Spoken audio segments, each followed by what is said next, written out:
Hello, everybody. Welcome into SportsDay Insider presented by the Dallas Morning News. I am Kevin Sherrington, joined by my pals Evan Grant and David Moore. David's here in the Dallas area with me. Evan's up in the Windy City, the Frozen City, Chicago. I am just now defrosted. You're just now defrosted. You know, they shouldn't be able to play baseball, or they shouldn't play baseball in weather that cold. It's dangerous. But we'll get into to the Rangers' problems playing in the cold and facing left-handers and their offense in general a little bit. But first of all, we kind of got some big news coming up this week. Luka Doncic is coming back to town on Wednesday.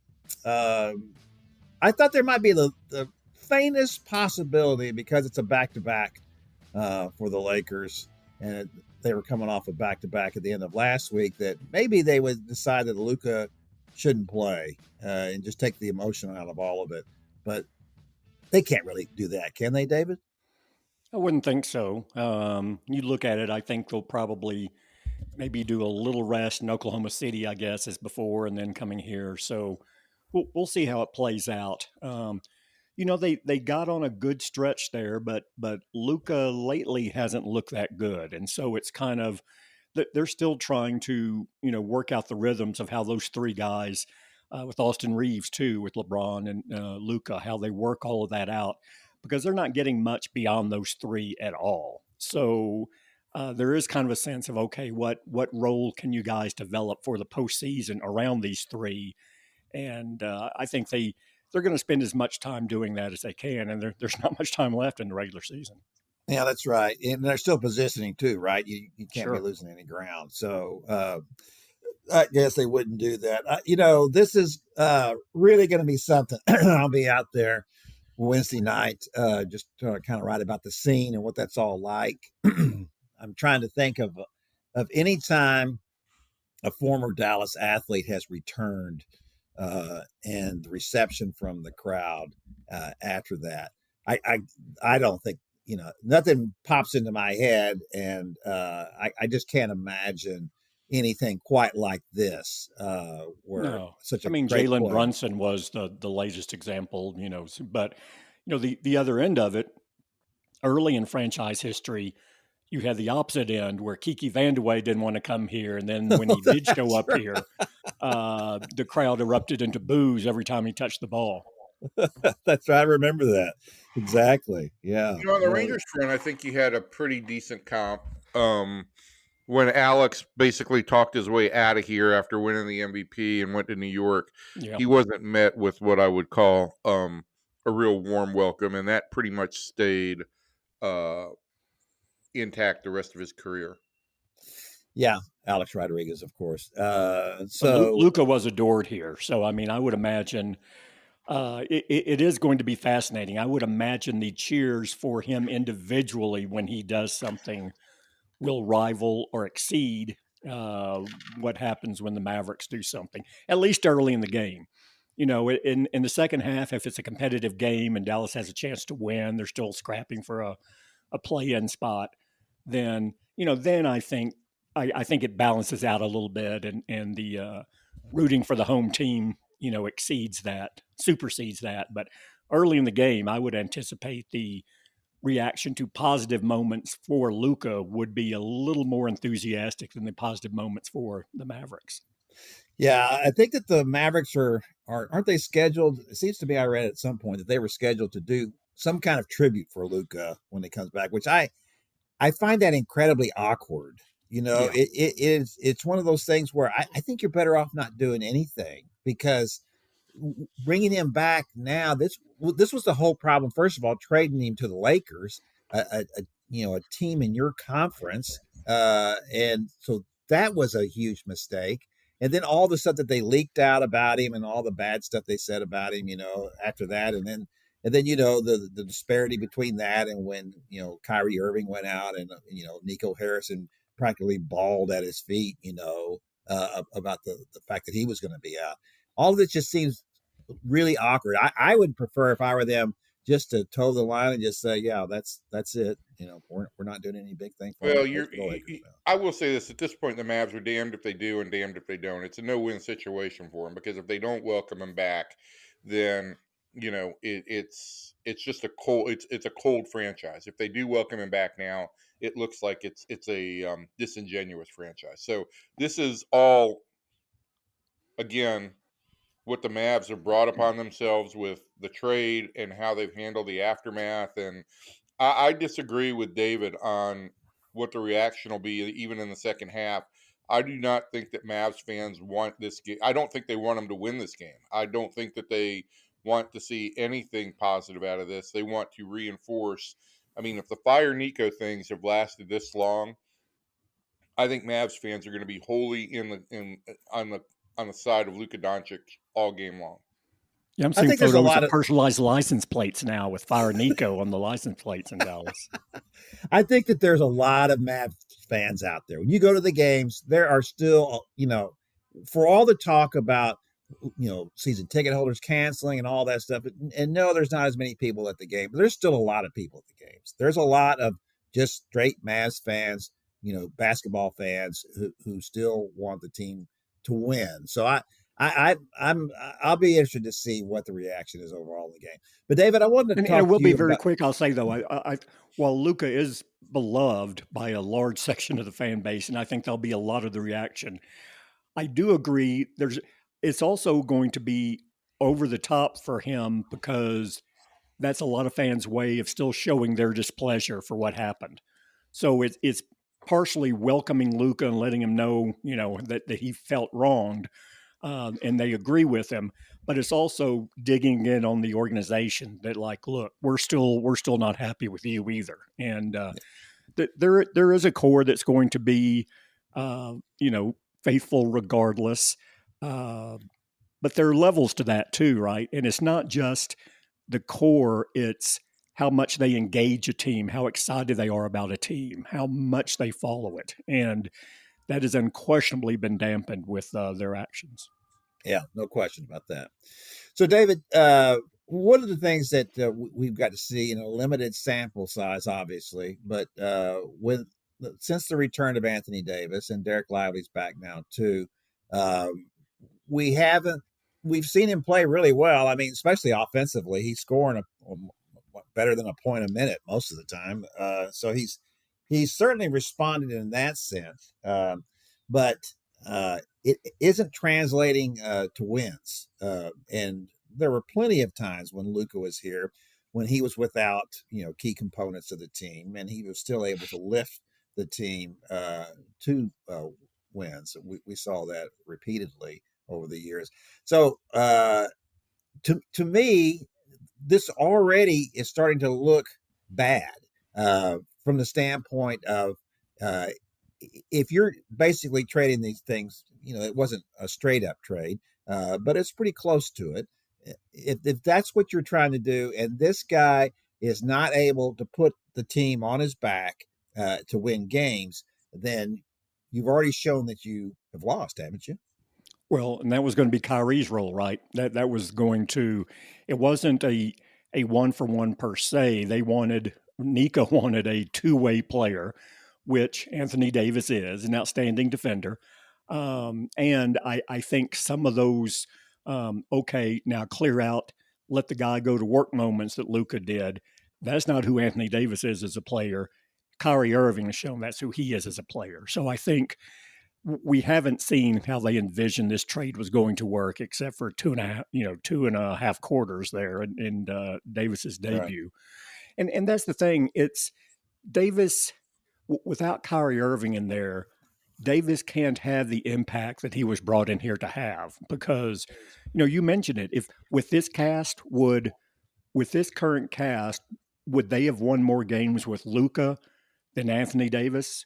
Yes, no question, because Luka doesn't just score, the offense goes through him.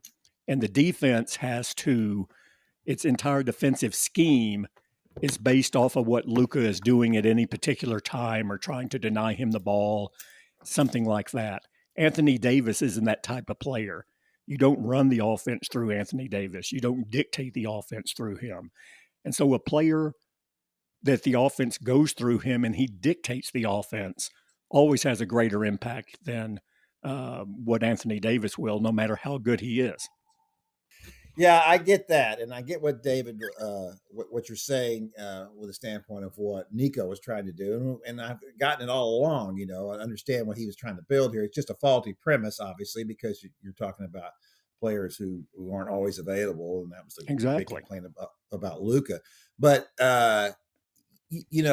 now I'm seeing where, and we talked about this before, and I thought this was interesting. I saw someone on one of the talking heads somewhere said that, they should have traded for Austin Reeves, instead of Anthony Davis. If you're going to get a Laker who's a younger guy, he's a scorer, and he's emerged as the third guy.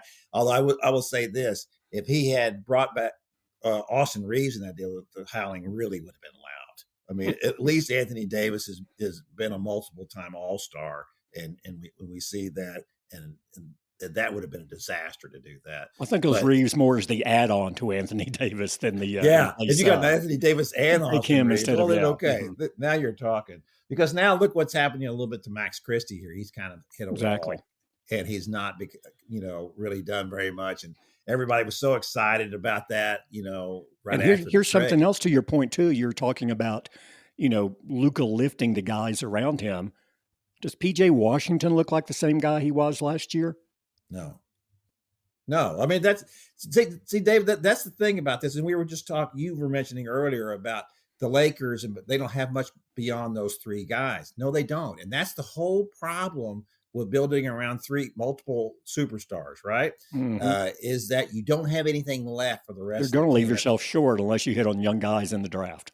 Absolutely. And I think that's what the beautiful thing to me was about the Mavericks, was that these guys they had brought in were really functioning pieces. They were really good around that core. There was a time when there was too much just standing around waiting for Luka to do something, right? But they kind of had evolved. The offense had evolved, certainly through Kyrie Irving. It helped tremendously. But they had picked up the pace. It wasn't such a plodding offense anymore. And people, I would get stuff from people who didn't like Luka, who always complained about that. It's like, you're talking about the Luka of 2023 or 2022. You're not talking about the Luka of 2025. That's not what the offense is anymore.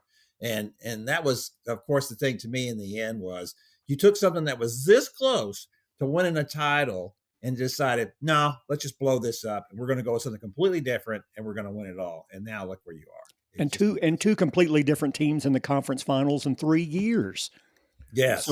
So you showed that you can have different components and still be successful around them. Yes, no question. Although I will say this, based on Kevin's writing, there's a little level of incongruity here, because he likes GMs making decisive, bold moves. And I mean, this definitely is bold. And how come you didn't love it, Kevin? He didn't trade PJ Washington. He didn't trade one of those other little guys. That's just a complimentary piece. He traded the best player in franchise history. So, that's I like people being active, I believe is what I said, not bold. Active. And Nico was active, right? He was making deals all the time. He made a deal at every trade deadline. He's making a deal, And he had a pretty good track record at that. Well, one of our listeners wrote me and said that, you know what? I listened to the podcast late one week, and it was after the trade. And he said, and I laughed for a mile at the part where Kevin said that Nico Harrison was maybe the best GM in the market, and then, up until the moment of that trade, I thought he was doing a great job. And what was the subsequent trade? He traded Quentin Grimes, who's scoring 40 plus for Philly, for a front court guy who's hardly gotten on the court. Well, and that was a disaster, that trade, because not only did he do that and lose that, but he put himself in financial straits where they could not add, another player. So that's why they were playing with, 7 and 8 players. It was like, that was, as bad as the Luka trade was, that was malpractice to put yourself in that kind of position where you're not even able to compete now because of that. So Yep. I think that kind of goes back to, and I don't have any proof of this, but we've heard that, that Nico, a little thin skinned, and if things don't go exactly the way he wants to, then you're out. And when Quentin Grimes would not sign a contract beyond this year, he was kind of betting on himself this year. They couldn't get that deal done. I have a real feeling that Nico was like, "You don't want to play for us, you're out." And you can't be that reactionary. You just no, you cannot can't. be that reactionary. But I think that's what he is. I think that's what we demonstrated, or he demonstrated in the Luka trade. It's like, I'm not willing to wait on this guy. That's it. We're done. I mean, you And can I know, have. I know Look, we need to Chris move Young on. But, has. I'm sorry. Go Hold ahead. on. I'm sorry, I didn't mean to overtalk, David. Go ahead. No, I just went the other thing. This and how is Nico and others in those positions going to justify it? Well, this is about culture. Quentin Grimes wasn't sure he wanted to be here. Fine, we don't want you here. We want guys who want to be here. We want guys who buy in. Has Luka bought in on everything? No, and so you can always use culture as a shield, but when you do it at this level with the results they've gotten on these two deals, it breaks up pretty quick. And there are always compromises on culture, right? I mean, Sure. you have to. You cannot be rigid on any of No. this stuff. And look, I think Chris Young has as high a principle as any GM I've ever been around. But even he acknowledges that there's got to be some ability to compromise. The Aroldis Chapman deal was a prime example of that, and the Rangers did give away, in that deal, a really good pitcher in Cole Reagans, but they ended up walking away with a World Series.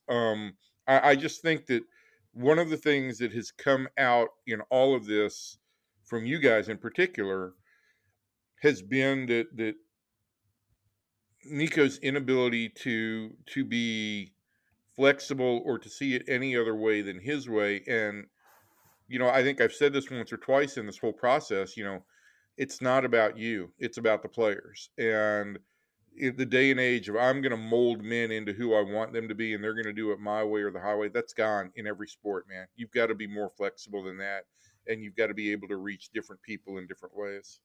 Well, it's no question. It's all about, especially with superstars. You just got to find out a way to work with them. You don't. Jimmy Johnson wasn't yelling at star players to get over to the asthma field. That's exactly right. We always said that, right? That for all the tough talk with Jimmy, What did he say? He said, "Hell yeah, I treat everybody differently." Well, that's what being a good coach is, and it is. Absolutely, you do treat everybody differently because people need different things. So anyway, all right, that's going to do it for the Luka segment of our podcast. We're going to move over now. It's really a Nico segment. Luka Nico. Before we move on, becomes a referendum on Nico. Should we put an over/under on points for Luka Wednesday night? Let's set it at 34.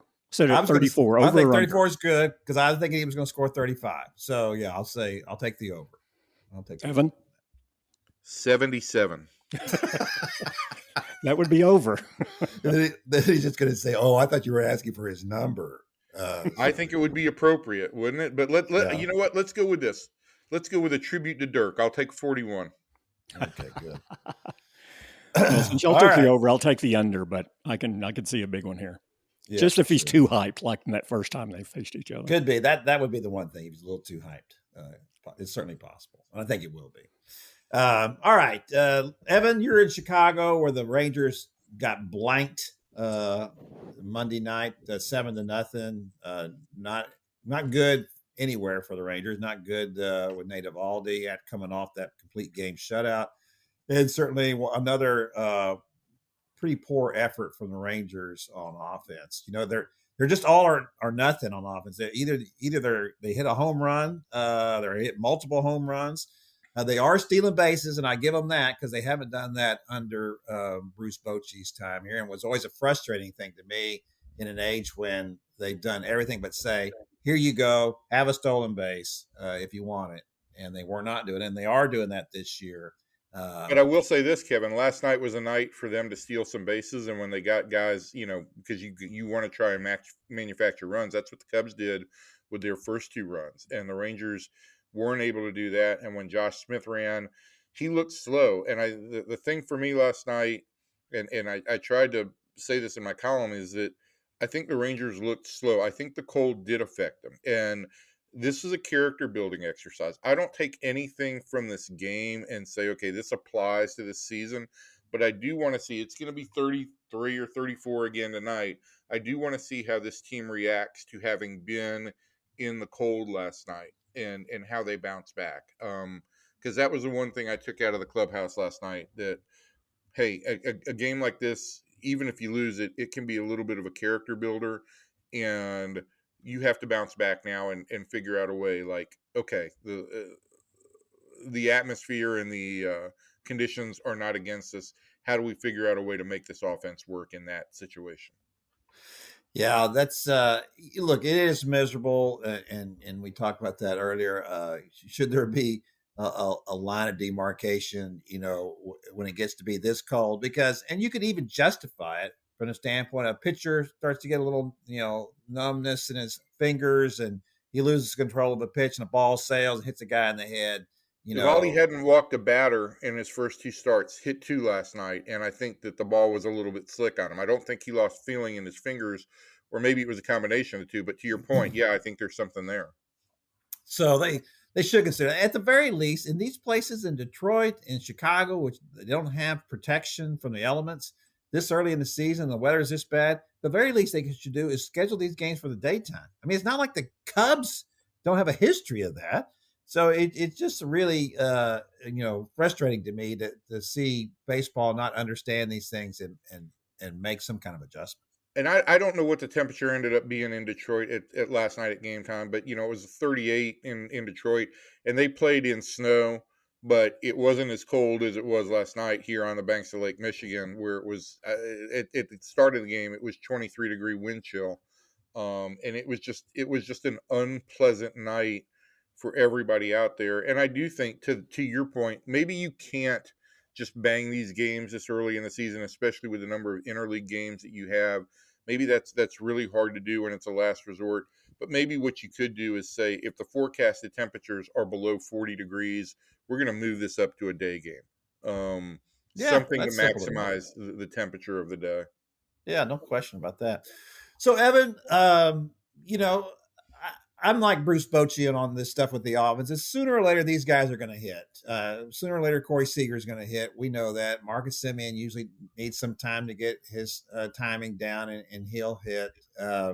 And certainly other guys across the line. And they've gotten some production out of the bottom of the lineup. I got to tell you, I'm more a believer in Josh Smith than ever before. I all last year, I couldn't believe in him as even though he was a silver slugger as a role player, utility player. I just couldn't do it. I'm seeing it now. I have to say he's a very valuable player for them, and I know that was a concern if Josh Young was going to stay healthy. Was how were they going to get him 4 or 5 games a week and keep him in the lineup, because he is more the kind of player that they need now. They are kind of they built themselves to be a slugging team, and unfortunately that comes a little bit at the expense of, we need a few guys who can just get on base because of the way the rules are and the way you can steal bases now. We need a few guys who can help us manufacture some runs. Yeah, I think there's a couple of things here with Josh Smith. Last year he did have a great first half, and I do think that playing every day did wear him down a little bit. Now, there's entirely possible that he got something from that and will be able to hold up better if he gets 600 plate appearances this year. But I do think you can play him regularly without having to play him 6 days a week. You can play him 4 or 5 days a week all around the infield and get him playing time. I think the other thing that starts to emerge here, though, is, a bunch of Josh Young's injuries have been freak injuries, but he's been hurt. And I do think at some point in time, it becomes a question of who's performing better. And if Josh Smith is performing better at third base than Josh Young is, I think the Rangers are going to have to start looking in that direction and say, okay, we're talking about meritocracy in center field. We need to talk about meritocracy elsewhere. So I think that's something to watch. Obviously, Josh Young is going to come back, and I think he's going to play third base tonight. But you'll all have the answer to this by the time the podcast gets uploaded. So But I do think that over the course of this week, you'll see Josh Smith play short one day, uh, particularly for Corey Seager in that calf in this cold weather. I think you'll see him get Marcus Simeon a day off, maybe Thursday or Wednesday or Friday in Seattle to give Marcus 2 days off. And I think there's a lot of ways you can use Josh to help maximize the effectiveness of all the other guys around the diamond that could use a little bit of time. So it's been yeah, I think I wrote this on Sunday or I tweeted it that Josh Smith needs to play every day. And by every day, I mean regularly. I don't expect him to go out and play 150, but he needs to be playing regularly. Right now, he's the one guy in the offense who is figuring out a way to get on base. Yeah. Well, he and Jonah Heim. Sure. And that does, and look what's happened with Jonah Heim now that he's splitting more time with Gashioka. I think that was probably for me the biggest sin Bruce Bochy in his first 2 seasons was he just played Jonah too much. He was catching too many games. It clearly affected him, and the carryover into last year was significant. Well, I think there was a big split between what they saw they had in Jonah and what they had as a backup. And, once they got Carson Kelly last year, they played them a little bit more equally. But I think by that point in time, the damage was done. Jonah was still dealing, I think, with the hand injury and the wrist injury from 2023. He was tired. It put him in a bad headspace, and it was just a disaster of a year. But these are the things, Kevin, that I think about where this offense is concerned. This team is, as we record this, they're 8-3, and they haven't scored a ton of runs. But the guys that we talked about that needed to have big bounce back years were Jonah Heim and Adolis Garcia. And I've seen good processes from both guys, better results from Heim so far than from Garcia. But I've seen what I think is a pretty good process from Adolis, particularly with 2 strikes. I think Leody Taveras is a guy we had a lot of questions about. And certainly he's not hitting the ball where the Rangers think he's capable of, but he is maximizing his value by being much more aggressive on the base pass. And so I look at these first 11 games and I say, yeah, the offense hasn't been great, but I'm seeing some signs that once everybody does kind of get their feet under them this season, that this offense has the ability to be really, really dynamic. And to your point, no, Bruce Bochy teams haven't run in the past. I think in San Francisco and with the Rangers, his team's ranked 24th of 30 in stolen bases. So they are employing more. They're making more of an effort to run this year. Yeah, I think this is where what we see in the organization nudging, Bochy a little bit here is that, listen, all the analytics say you have to do this, because of the limitations that are put on pitchers and throwing over and all the rest of it. You simply have to take advantage of this. Anytime that they're going to give you some kind of advantage in baseball, you're crazy not to take advantage of it, no matter what your previous track record is. It's just not that. It's just too hard to throw out a runner these days. I mean, but you know what we're saying here, right? The situation has changed. And Bruce Bochy, a Hall of Fame manager with over 4,000 games of experience, what's he done? He's not said, no, we're going to double down on doing it my way. He said, okay, let's figure out ways to make this running game more a part of our identity.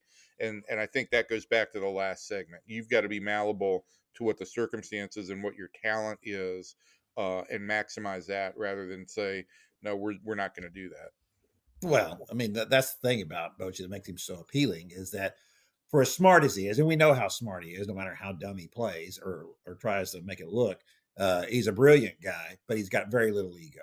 He's got an ego, but it's very little. If I were going to rank the egos of the Rangers managers over the last 25 years, he'd be in the bottom third, I think, especially from the standpoint of what he's done for a guy who's accomplished everything he has, to have as, he doesn't want to show up anybody. He doesn't want to show you how smart he is. He doesn't feel the need to do any of that. No, he doesn't have. He just wants to win, man. Yeah, and that's what comes across to his players, right? And that's what in all these kind of situations, when you have hung the skins on the wall like he has, and then you come across the way you do in your clubhouse and into your coaches, well, then that's an inspiring thing.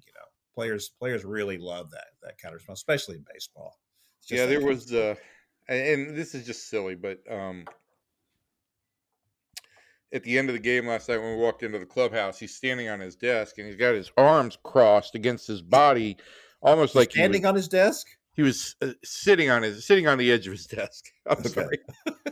He's I standing had on the his same desk. visual, him standing It on the was, desk. it was I kind of like that. stand sitting. You know how you on the edge of the desk right there. He wasn't dancing on the desk or anything, but he walked in there. When we walked in there, his hands are kind of clasped against his body, and I go, "Are you shivering?" And he goes, "Oh no, this is a power position." You know, he's very self-effacing in the way he talks about himself.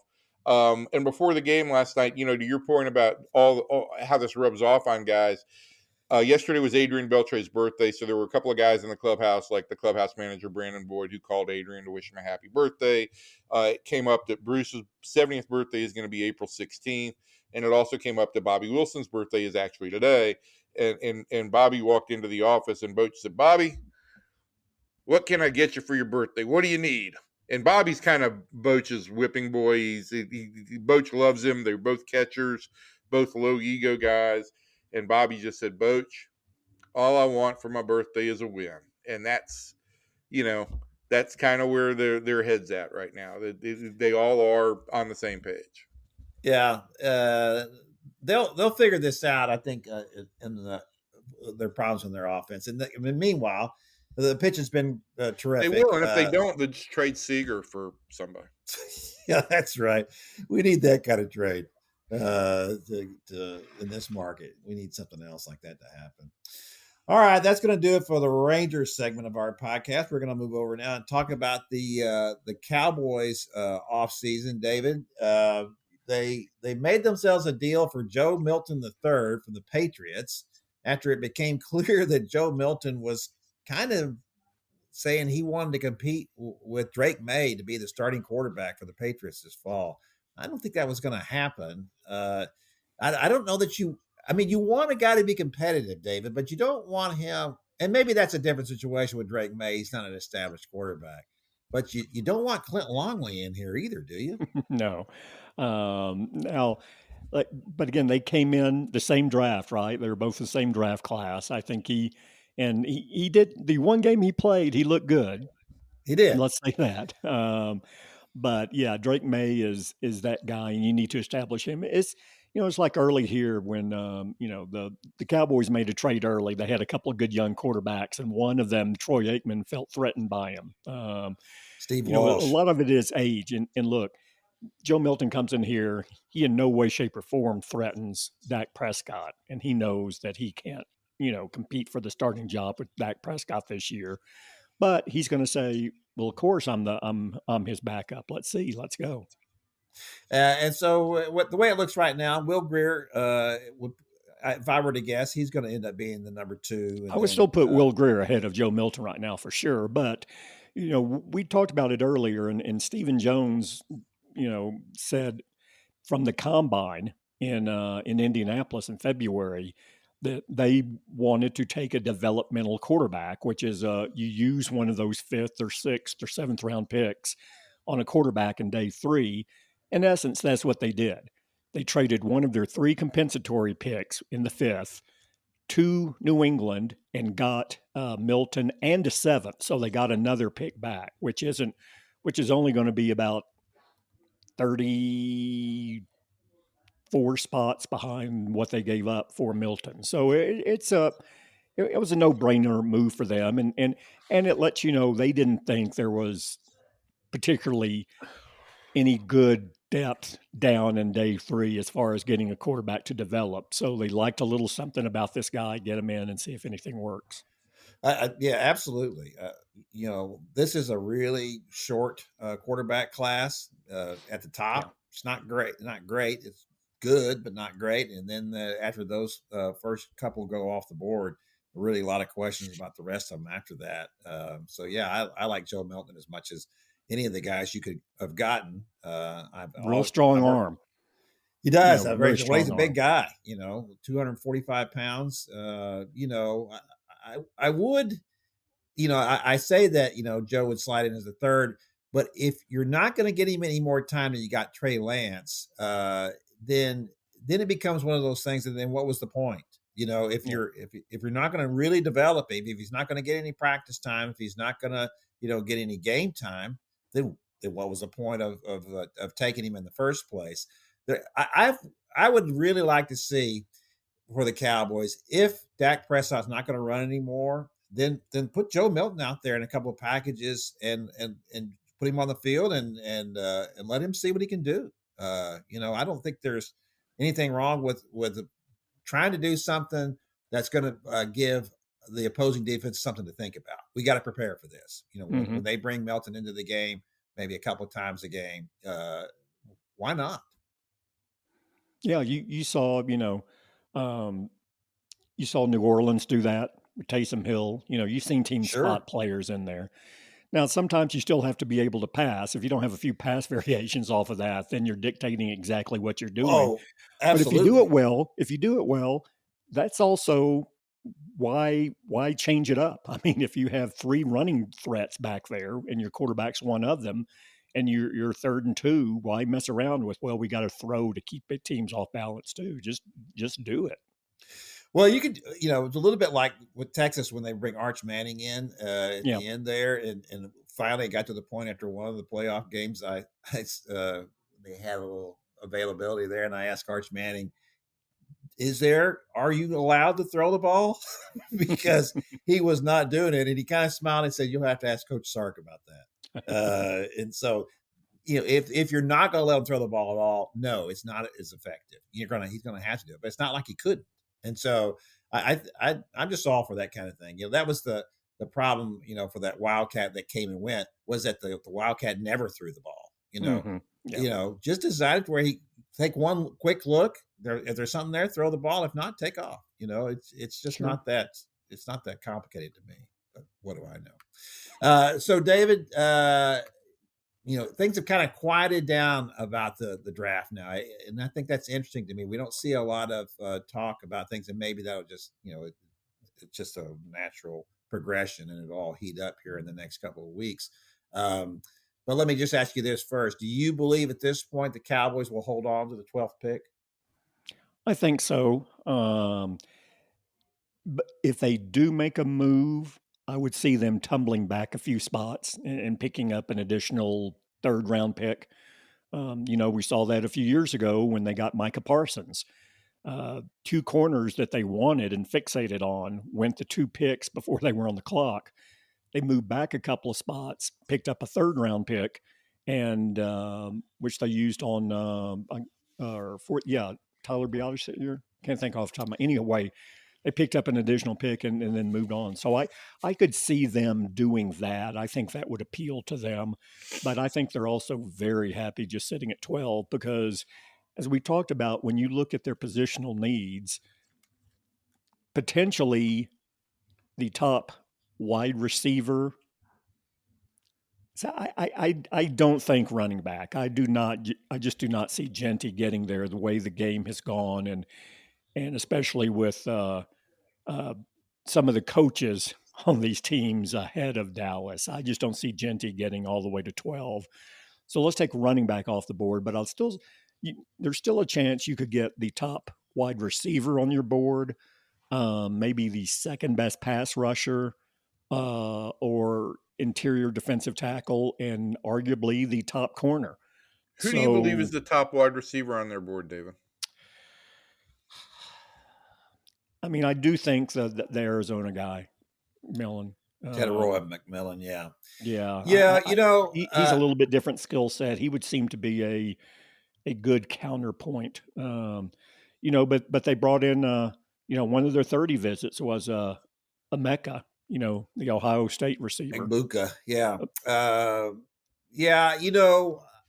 To me, I could see either one of those guys being a fit, because Egbuka was their 2nd receiver at Ohio State, right? They had the freshman that was so sensational for Ohio State this year, and he didn't seem to have a problem with conceding that to him.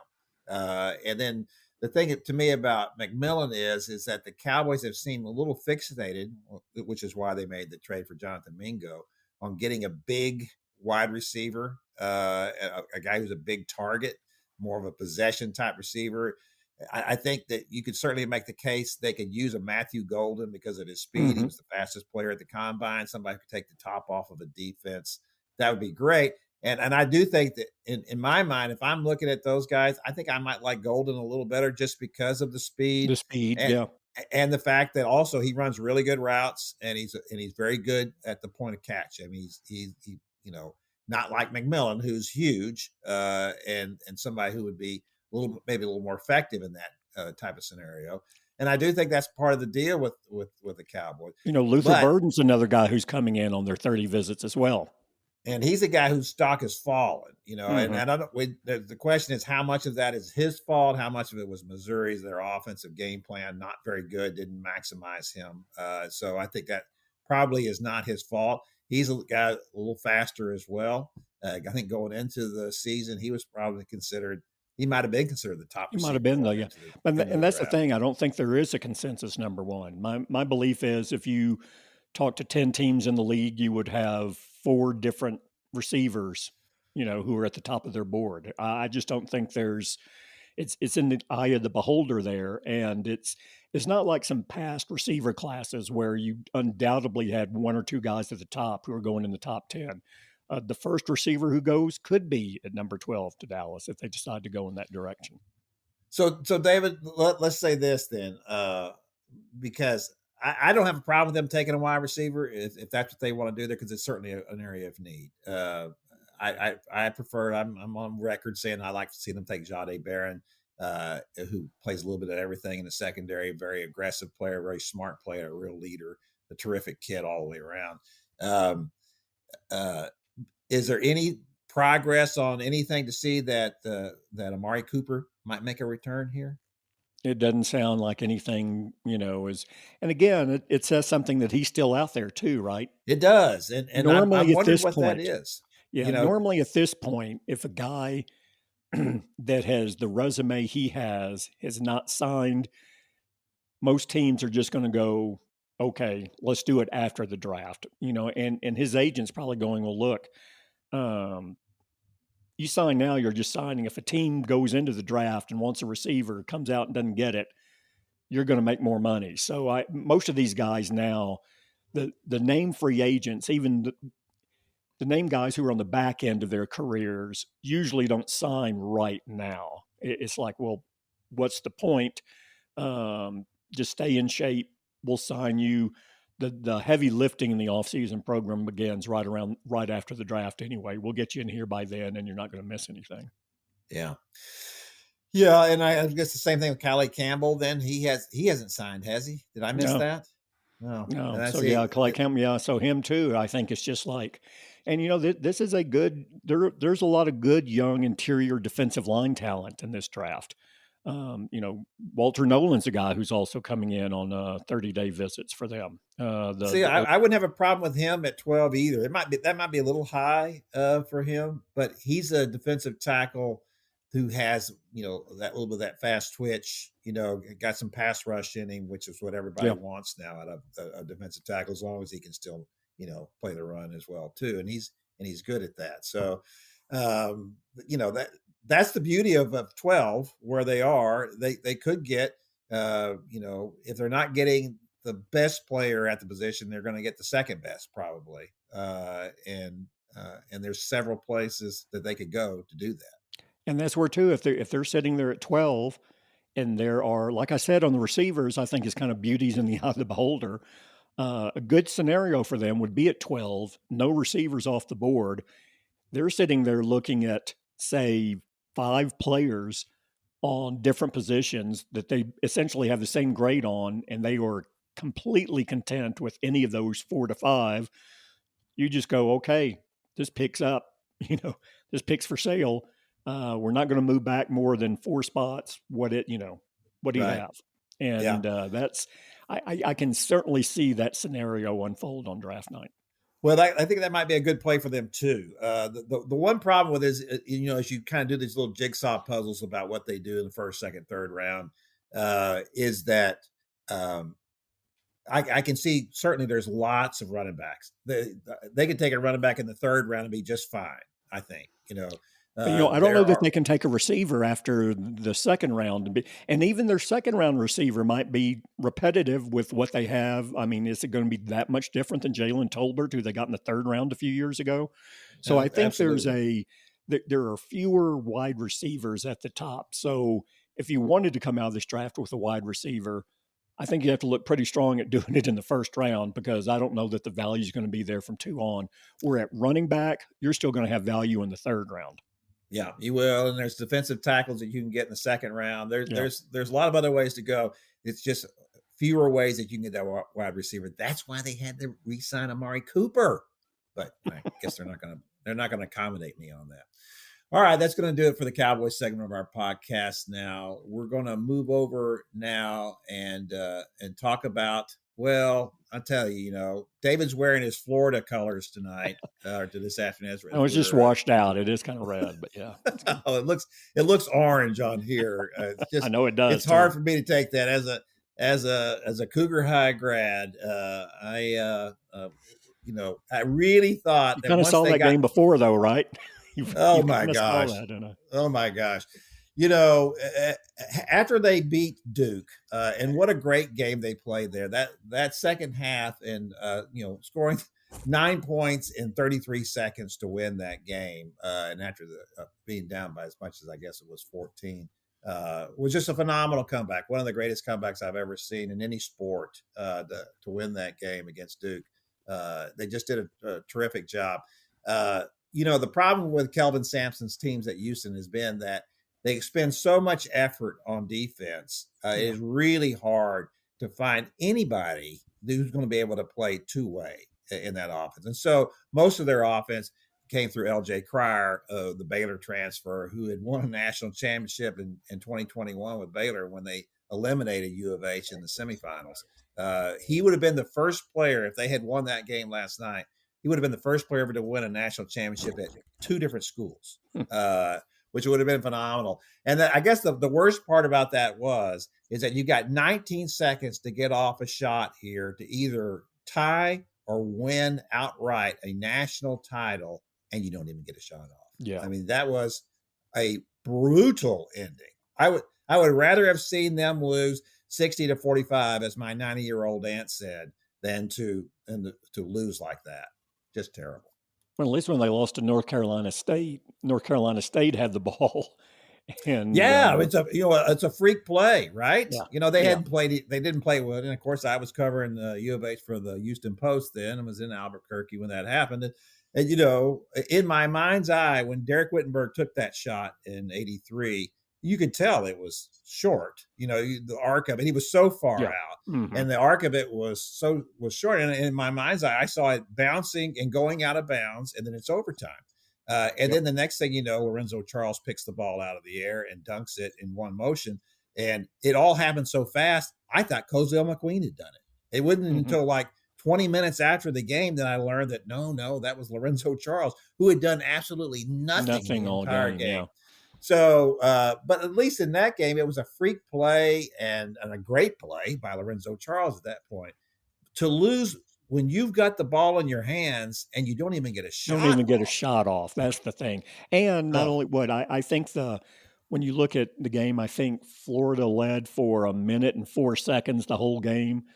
And correct. And so to lead, in essence, the whole game, and then have 19 seconds where it's still in your control for at least, tying it up or going to not even get a shot is quite an indictment against a team in a championship game, I think. Can we talk about 2 things very quickly? Go ahead, Evan. On the other end of this, one, Kevin, I believe last week I said I liked that Walter Clayton Jr., didn't I? You did, and you didn't like him in the first half of that game on Monday night. But he was when he scored 0. I take him I take the bad, I take the good, I put it together, and what do you got? Secondly, let's talk about the other consolation out of all of this is that you owe me lunch. Yes, I do owe you lunch for that. You picked Florida to win, and I give you credit for that. And that was the thing. That the difference in that game, and I don't want to pick on Kelvin because he did an unbelievable job with Houston. And look, that's not NBA talent on that team. LJ Cryer is a marginal. He's a G League player, and he is the best. I'm not sure either one of those teams has a starter NBA starter. Well, I do like Clayton. I think he's going to be really Clayton a lot. I like his size and I like his shooting touch. He's nice. I think he could be a nice player. But you're right. It's not either team was. I didn't see none of the teams except for Cooper Flagg. He's the bright shining light of the Final Four teams, right? But as far as NBA looks go. But, Todd Golden gave Florida some nice plays coming out of timeouts to set up and matter of fact, got Clayton free on one of them like that. Kelvin doesn't do that. Their offense basically is just dribble drive. And if you get a shot, take it, and then we'll crash the glass. That's their formula. And I guess that's what you probably in some ways have to do when you expend so much energy on defense. And certainly it has gotten him a long ways with that kind of talent. But, when Cryer drove the baseline that one time and just put his head down and buried it in one of the Florida players, I mean, it's like this looked like something on a playground. That was just awful. And when Cryer, when they look up to him as their top offensive threat, and when that's what he's doing at the end of the game, it's like I think the rest of the team looked at it like, oh no. So much of defense in any sport, this is an oversimplification, but so much of defense in any sport is effort over execution, where offense is usually execution ranks a little higher than the effort. Yes. And they are such a defensive mentality team. When they struggle offensively, like you mentioned, I think it's like, well, we just got to go harder here. It's not about going harder. It's just not. And so you wind up with those type of plays, and it's just hard to. It's kind of hard to flip that switch, like you say. I mean, they play so much, expend so much energy on the defensive end. It is difficult for them to execute, but you can also tell. Look, you play where you spend your practice time too, and we know what he does with his practice times. Well, I don't know if you saw any of those videos that were really interesting. They showed a couple of his practices, and one of them was guys diving for balls on the floor. I mean, how many of those you think they're doing in Kentucky? I remember that was like when Billy Gillespie, left A&M to go to Kentucky, and he had, he was famous at A&M for having trash cans set up around the floor for the guys to throw up in, because they were practicing so hard. Nobody was filling up those trash cans at Kentucky, and that's why Billy didn't last very long there. And he was asking the same kind of effort. The difference was that Kelvin knows that you got to get a certain kind of player to play that kind of game, and he did that. And I give him all the credit in the world. I mean, it's hard to or it's easy to criticize, but then you got a guy like Juwan Roberts who's in his 6th year at Houston. This is everybody complains now about college sports and NIL and the transfer portal. Well, Houston was none of that. They're just like a team out of the 90s. They are. You just transported them into 2025. So I give Houston its props for getting to the championship game again. That's 7 times without a title. That is the longest, or that's the most Final Four appearances by any team without a national championship. It is the banner we Cougars have to bear, but that's okay. I'm willing to do that. I think we've spent entirely too much time on this episode focusing on things that don't matter and not enough time on where you're going to owe me lunch. Yeah, I know that's where your priorities are, Evan. We'll go to S&D. How about that? Oh, good. Yeah, you go there all the time anyway. I know it's kind of the fallback position. I like it's going our there. date night. Yeah, it is. It is a good place. All right, that's going to do it for our podcast this week. We thank you for coming in. We'll be back next week, and we'll have maybe a little clearer picture of what the Cowboys could do. Who knows what might happen in the draft coming up. And, of course, by that time, we'll be able to talk a little bit about how that reunion with Luka went. So from everybody in here to everybody out there, thanks, and we'll see you next time.